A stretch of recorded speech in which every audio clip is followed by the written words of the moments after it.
पहला प्रश्न है, भारत का प्राचीनतम राजवंश कौन सा है? सबसे पुराना राजवंश कौन सा है? जो इतिहास में प्राप्त है उसकी बात हो रही है। ऐतिहासिक, ये नहीं कि महाभारत के टाइम का, रामायण के टाइम का, जो जिसका लिखित प्रमाण नहीं है तो उसका नहीं। जो प्राचीनतम राजवंश है जो लिखित रूप से है, भारत का प्राचीनतम राजवंश कौन सा है?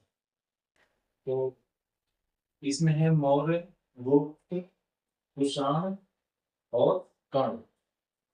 तो इसमें बता,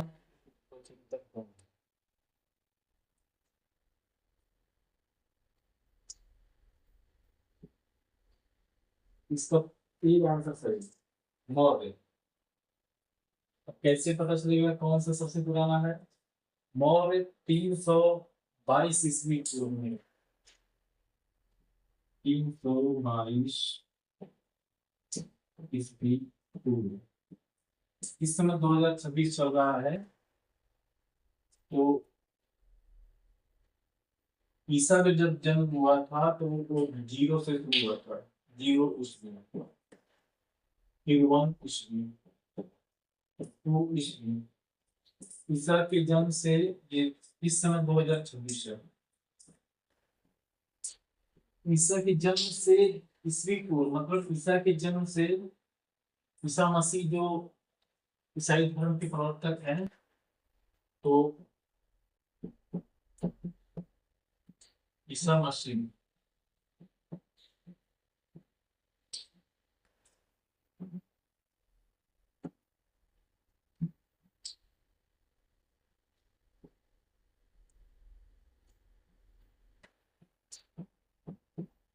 ईसा मसीह का जन्म यहाँ से शुरू हुआ, तो उससे भी 322 ईस्वी पूर्व में मौजूद। और गुप्त गुप्त कितने पहले थे? 320 ईस्वी पूर्व से 350।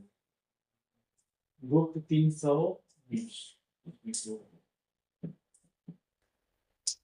ये कुषाण, कुषाण जो 30 ईस्वी से, मतलब बहुत बाद, ईस्वी सन शुरू हुआ उसके बाद से थे।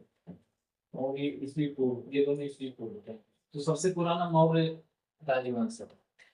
और कर्ण जो है थे 77 ईस्वी, मौर्य 77।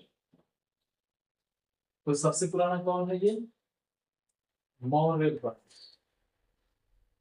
तो ये है अगला क्वेश्चन, भारत का प्राचीनतम राजवंश कौन सा है? तो मौर्य, ये आंसर सही। प्रश्न दो, अर्थशास्त्र की रचना किसने की? अर्थशास्त्र की पुस्तक की रचना जो है चाणक्य ने की। उनका नाम कौटिल्य भी था। तो चाणक्य तो दिया नहीं है, तो चाणक्य या कौटिल्य दो नाम से वो जाने जाते हैं। अर्थशास्त्र की रचना चाणक्य ने की।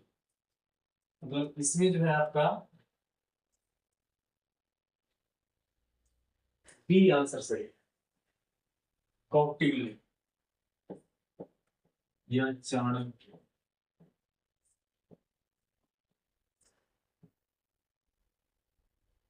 कौटिल्य या चाणक्य।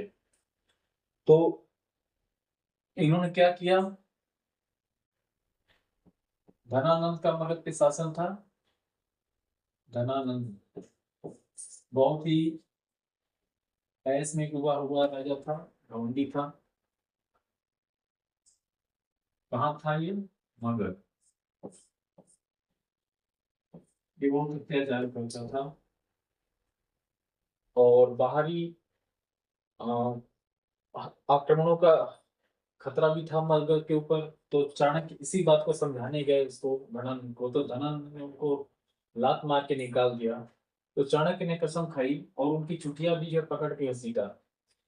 तो चाणक्य ने कसम खाई कि हम तुम्हें उतार कर जो है कोई और राजा बनाएंगे। तो चाणक्य ने क्या किया? चंद्रगुप्त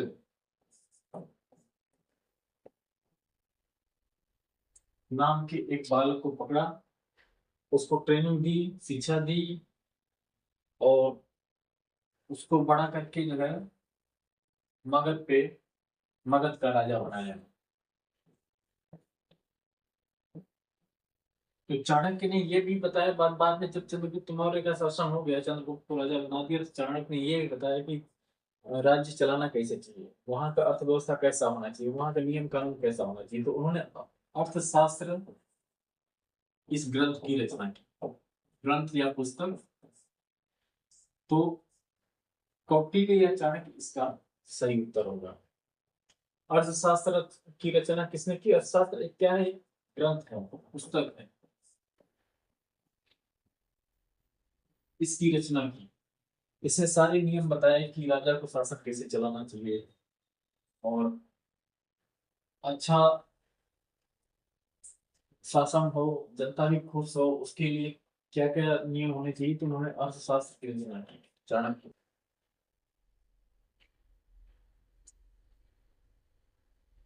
अर्थशास्त्र की रचना किसने की? कौटिल्य। कौटिल्य या चाणक्य? पृथ्वी। कौटिल्य इसका आंसर है। तो नेक्स्ट प्रश्न है, किस विदेशी यात्री ने भारत का दौरा सबसे पहले किया था? तो सबसे पहले विदेशी यात्रा वही अ, चंद्रगुप्त मौर्य के समय में, चाणक्य के समय में सबसे पहले विदेशी यात्रा जो है मेगास्थनीज ने किया। ये सिकंदर सिकंदर का भेजा हुआ राजदूत था, जो कि भारत आया, भारत की व्यवस्था को समझा, यहाँ के बारे में लिखा। तो हम लोग जो पुराना इतिहास जानते हैं वो किस आधार पे जानते हैं? किसी ने उसको उस समय लिखा, जो भी राजा था उसके समय, तो वो जितनी घटनाएं हैं, जितना उसने काम किया, वो सबको बताया। तो मेगास्थनीज है, वेनसांग है, फायान है, और चाणक्य ने भी लिखा जैसे अपने टाइम में।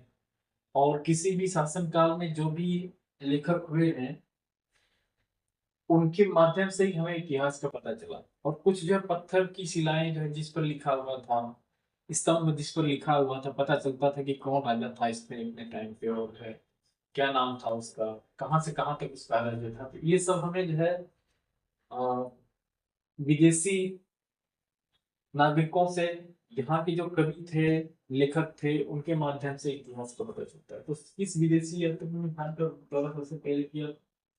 तो इसका ये है कि ये चंद्रगुप्त के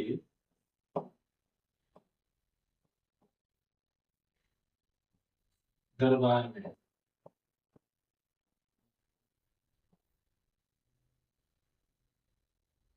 कहाँ से आया था ये? यूनान से। यूनान से आया था ये, यूनानी था, चंद्रगुप्त के दरबार में आया था। और उस चंद्रगुप्त मौर्य के समय में जितना भी शासन व्यवस्था थी, जितना उसका राज्य का विस्तार था, जनता की हालत क्या थी, तो वो सब इसने लिखा, मेगास्थनीज ने। इसीलिए पूछा जा रहा है कि सबसे पहले दौरा किसने किया। तो लिखित इतिहास के आधार पर सबसे पहला था मेगास्थनीज भारत में आने वाला। इसमें रेनेसां कब आया? रेनेसां आया, चीनी था ये, 600 ईस्वी में, यानी कि ईस्वी की शुरुआत होने से के बाद आया। और मेगास्थनीज कब आया था? 300 ईस्वी पूर्व में आया था। ईस्वी सन शुरू होने से 300 साल पहले आया था, चंद्रगुप्त के टाइम में। तो सबसे पहले ये आया। इसी तरह से आई सिंह का क्या है, 673 ईस्वी में आया था ये। जब एक क्वेश्चन के चार आंसर हैं, तो उसमें बाकी बाकी चारों के भी अगर जानते रहेंगे वो कब आए थे, क्या हुआ था, इसका क्या है, तो ये जो है आए थे 673 ईस्वी में आए थे। और फायान कब आया था? 412 ईस्वी में आया था। फायान 412 ईस्वी में आया था। इस तरह से सबसे पहले कौन हुआ? ईस्वी पूर्व में आया था, 300 ईस्वी पूर्व में मेगास्थनीज आए थे सबसे पहले। किस विदेशी यात्री ने भारत का दौरा सबसे पहले किया था? तो सबसे पहले 300 ईस्वी पूर्व में मेगास्थनीज आया था। तो ये है इसका आंसर। किस विदेशी यात्री ने? तो आंसर बी सही है, मेगास्थनीज आया था। कब आया था ये? 300 ईस्वी पूर्व में। 300 ईस्वी पूर्व, ईसा सन शुरू होने से 300 साल पहले आया था। Next question number 4। Chandragupta Maurya का प्रसिद्ध गुरु चाणक्य। चंद्रगुप्त का गुरु कौन था? चाणक्य। चाणक्य ही चंद्रगुप्त को लाया था। किस विद्या केंद्र से संबंधित था? चाणक्य मतलब कहाँ का गुरु था? किस यूनिवर्सिटी या कॉलेज या किस शिक्षण संस्थान से वो संबंधित था? इसका एक बहुत सिंपल आंसर है। इसका आंसर है तक्षशिला। बिहार में ही था ये, बिहार में ही मगध भी था। तो तक्षशिला की ये गुरु थे ये चाणक्य। चाणक्य के बारे में पूछ रहा है कि ये कहाँ के गुरु थे, किस विद्या केंद्र, किस विद्या केंद्र से संबंधित थे? ये तक्षशिला से संबंधित थे। ये बहुत ही सिंपल आंसर है। और इन्होंने चंद्रगुप्त मौर्य को, रास्ते में जा रहे थे तो चंद्रगुप्त मौर्य मिले, एक छोटे से बालक के थे तब वो, उसकी वीरता को देखते हुए, वो एक दास था चंद्रगुप्त मौर्य, उसके जो है मालिक के पास गए और उसको मांगा कि नहीं, ये लड़का मुझे दीजिए, मैं इसको भारत का सम्राट बनाऊंगा। तो वो बहुत बड़ी कहानी है। यहाँ ये जानना है कि चंद्रगुप्त मौर्य का जो गुरु थे वो कौन से यूनिवर्सिटी विश्वविद्यालय से थे उस समय? तक्षशिला से थे। नेक्स्ट प्रश्न। यूनानियों को भारत से बाहर किसने निकाला? वही चाणक्य का जो शिष्य था चंद्रगुप्त मौर्य, मगध की गद्दी पर बैठा। उस समय यूनानियों का बहुत खतरा भी था, सिकंदर का। और तो ये चंद्रगुप्त मौर्य जो है, चंद्रगुप्त मौर्य ने यूनानियों को बाहर निकाला। तो सिकंदर का जो सेनापति था सेल्यूकस, सेल्यूकस निकेटर को हराया था चंद्रगुप्त मौर्य ने। चंद्रगुप्त मौर्य ने सेल्यूकस निकेटर को हरा के यूनानियों को भारत से बाहर लगा दिया। तो ये यूनानी था, यूनानी सेनापति।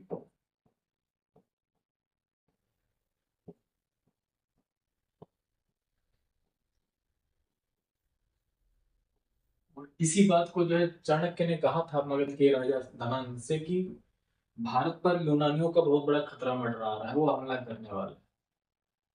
फिर कुछ समय बाद हमला किए, तब तक वो उन्होंने चंद्रगुप्त को गद्दी पर बैठा दिया था। तो चंद्रगुप्त ने हरा के इनको जो यूनानियों को भगा दिया। अगर वही धनानंद होता तो वो जो है ऐसा नहीं कर पाता और भारत फिर गुलाम हो जाता यूनानियों का। तो यूनानियों को भारत से बाहर निकालने के लिए किसने निकाला था? तो इसका आंसर है चंद्रगुप्त मौर्य। भारत को, यूनानियों को भारत से बाहर चंद्रगुप्त मौर्य, ए वाला आंसर सही है। नेक्स्ट प्रश्न पढ़िए। कलिंग युद्ध किस वर्ष में हुआ था? तो ये बस याद रखने वाली बात है, बहुत सिंपल, एक संख्या याद रखना है, भूलना नहीं है उसको। तो कलिंग युद्ध जो है अशोक मौर्य और किसके किसके बीच में हुआ था? इसका पहले देख लीजिए, आंसर ये वाला सही है। 261 बीसी में। कौन सा? ईसा से 261 साल पहले। ये आंसर सही, इस संख्या को याद रखना पड़ेगा। कलिंग युद्ध बहुत ही इंपॉर्टेंट क्वेश्चन है। तो किसके किसके बीच में हुआ था? अशोक मौर्य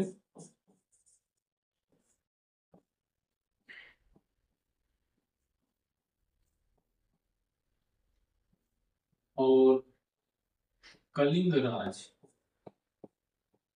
कलिंग के राजा, उनका नाम था कलिंग राज। कलिंग राज के बीच में हुआ था, जिसमें अशोक मौर्य की जीत हुई थी लेकिन इस युद्ध को इसलिए याद किया जाता है कि जीतने के बाद भी अशोक मौर्य ने महसूस किया कि नहीं, युद्ध नहीं करना चाहिए। युद्ध करने से बहुत लोग मारे जाते हैं और बहुत औरतें विधवाएं हो जाती हैं, बच्चे जो है यतीम हो जाते हैं। तो उनको ये एहसास हुआ तो उन्होंने जो है बौद्ध धर्म अपना लिया। बौद्ध धर्म क्या शिक्षा दे रहा था उस समय कि हिंसा नहीं करनी चाहिए,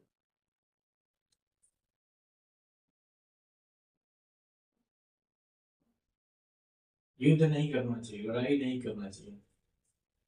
तो उनको बौद्ध धर्म अच्छा लगा कि ये बौद्ध धर्म ही सही है, तो उन्होंने जो है अशोक मौर्य ने बौद्ध धर्म अपना लिया। तो इसलिए ये युद्ध तो बहुत हुए, लेकिन ये युद्ध क्यों प्रसिद्ध है कि अशोक मौर्य ने फिर जो है घोषणा की कि कोई भी राजा, कोई भी राज्य युद्ध नहीं करेगा, सब लोग शांति से रहेंगे।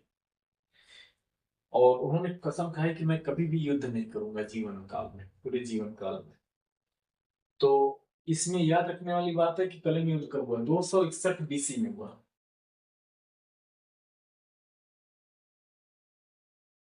प्रश्न है कलिंग युद्ध किस वर्ष में हुआ था? इसका आंसर है 261 बीसी। क्या आंसर है? 261। आपको बाकी संख्याओं से कोई मतलब नहीं, 263, 32, 40, ये करेक्ट याद होना चाहिए। तो नेक्स्ट प्रश्न है, प्राचीन भारत के प्रसिद्ध शासक कौन था जिसने अपने जीवन के अंतिम दिनों में जैन धर्म अपना लिया था? तो अपने जीवन के अंतिम समय में जैन धर्म अपना लिया था, तो वो जो थे चंद्रगुप्त,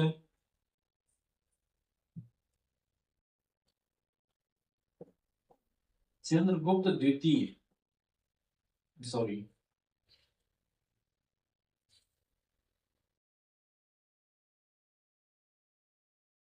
वही चंद्रगुप्त मौर्य।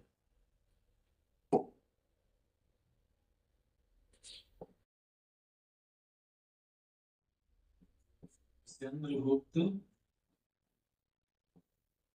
मौर्य। कोई राजा पूरी जिंदगी भर लड़ाई करता है, बहुत लोगों को मारता है, काटता है, तो उसको एहसास होता है कि नहीं, हमें शांति से रहना चाहिए, हमें उन धर्मों को के साथ चलना चाहिए जो शांति की बात करते हैं। तो चंद्रगुप्त मौर्य ने अंत में, अपने जीवन काल के अंत में, यानी कि बुढ़ापे में जो है जैन धर्म को अपना लिया था। जैन धर्म भी शांति अहिंसा की बात करता था और सदाचार सफाई की बात करता था, सही आचरण की बात करता था। तो उनको ये लगा कि हमें इस धर्म के हिसाब से चलना है। तो चंद्रगुप्त मौर्य इसका आंसर सही है। कौन सा सही है? चंद्रगुप्त मौर्य। और इन्होंने क्या किया चंद्रगुप्त मौर्य ने?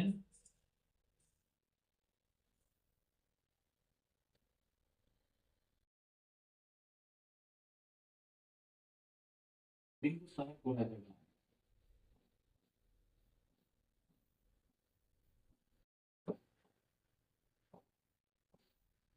बिंदुसार को राजा बनाकर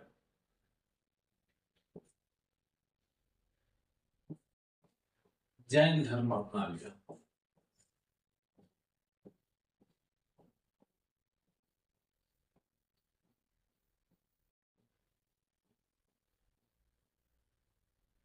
प्रश्न पर ध्यान दीजिए, भारत का प्रसिद्ध शासक कौन था जिसने अपने जीवन काल के अंतिम दिनों में जैन धर्म अपना लिया?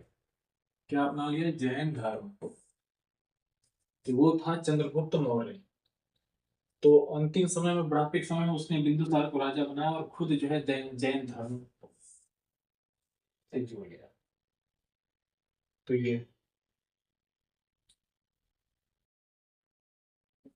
नेक्स्ट प्रश्न है, चंद्रगुप्त मौर्य के दरबार में, चंद्रगुप्त मौर्य के दरबार में भेजा गया यूनानी राजदूत कौन सा था? तो चंद्रगुप्त मौर्य के दरबार में भेजा गया यूनानी राजदूत मेगास्थनीज था।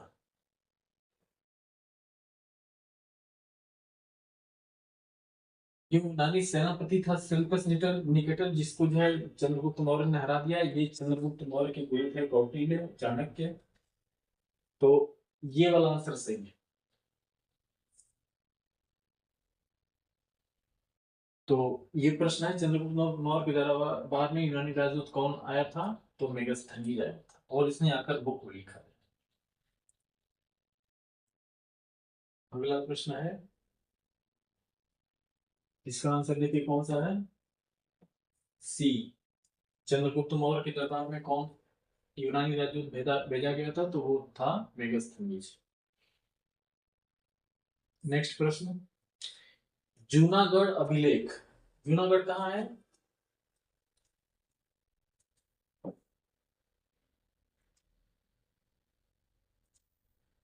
जूनागढ़ गुजरात में। यहाँ पत्थरों पे बहुत सी पुरानी घटनाएं और राजा के अपने समय की बातें लिखी गई है। तो जूनागढ़ में जो शिलालेख है, पत्थरों की पत्थरों पे जो लिपि लिखी गई है, का संबंध किससे है? तो जूनागढ़ में जो है शक शासक रुद्रदामन, इसका ये वाला सही।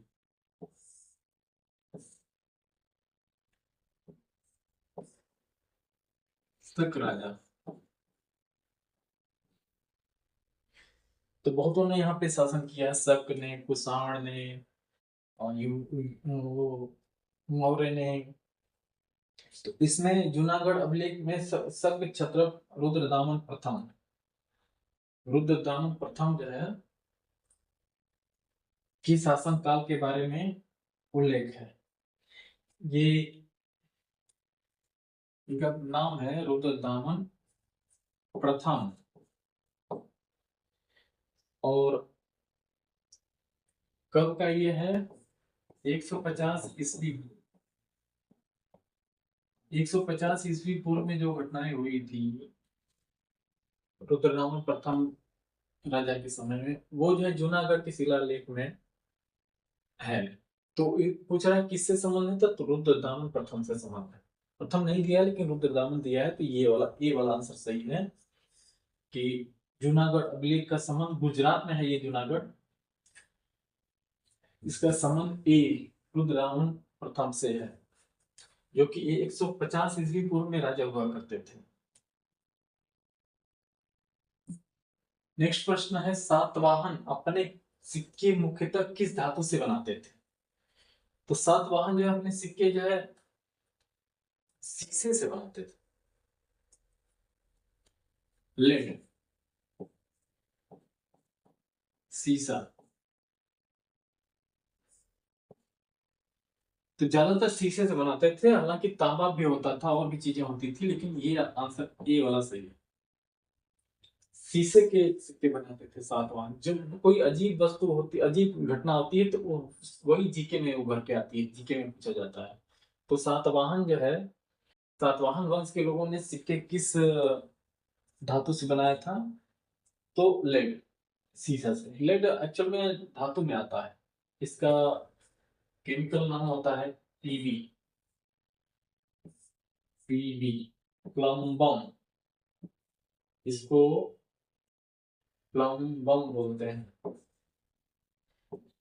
तो इसी पी और बी को लेके पीबी बना हुआ है, शीशा। इसमें हालांकि तांबा और जिंक ये सब भी चीजें होती हैं, लेकिन बहुत कम मात्रा में होती थी। मुख्य रूप से क्या था? शीशा था वो। तो सातवाहन वंश कहां से कहां तक था? ये महाराष्ट्र, कर्नाटका, हैदराबाद, आंध्र प्रदेश वाला एरिया, और बंगलौर, और कुछ मध्य प्रदेश वाला हिस्सा। तो भारत का जो है दक्षिणी हिस्सा, मान के चलो साउथ इंडिया, इस साइड में जो है इनका जो है, जिसे भारत ये है ना,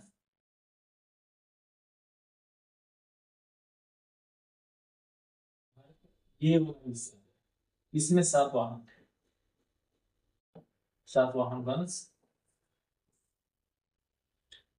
तो सातवाहन अपने सिक्के मुख्यतः किस धातु से बनाते थे? प्रश्न क्या पूछा गया? किस धातु से बनाते थे? तो इसका आंसर क्या होगा? लेड से बनाते थे। लेड को सीसा भी बोलते हैं। तो ये महाराष्ट्र से लेके आंध्र प्रदेश तक, उधर जो है कर्नाटक से लेके मध्य प्रदेश तक फैला हुआ था ये सातवाहन वंश। ये प्रश्न थे। इस तरह के और भी प्रश्न आएंगे, उनको समझाएंगे डिटेल में, और उम्मीद करता हूँ आपको पसंद आया होगा।